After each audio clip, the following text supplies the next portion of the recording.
ছাদ বাগানের মাছ। এখানে আমি এই ট্রামটার নিচে বেশ কিছু মাছ রেখেছি, দেখতে পাচ্ছেন। রঙিন মাছ প্রায় 12টা 13টা আছে। এখানে সুন্দর একটা ওয়াটার ড্রেনেজ সিস্টেম আছে, একটা ফুটা দেখতে পাচ্ছেন। এখানে একটা ট্যাপ আছে, খুলে দিলে পানি বের হয়ে যায়, আবার নতুন পানি দিই। ওপরে একটা ড্রাম দিয়ে শেড দিয়েছি, এরকম করে ন্যাচারাল পরিবেশে থাকে। বেগুন গাছ, মাছগুলো মোটামুটি আমার পোষা হয়ে গেছে, আমাকে চিনে ফেলেছে। এই যে এখন খাবার দেওয়া হবে, দেখেন ওরা খুবই ক্ষুধার্ত। সবসময় অল্প পরিমাণে খাবার দিই, কজ বেশি খাবার দিলে ওভার ইটিং হয়ে মারা যেতে পারে।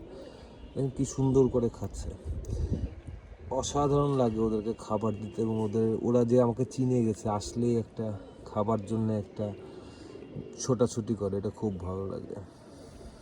আজকে পানিটা একটু চেঞ্জ করে দিতে হবে, দেখা যায়।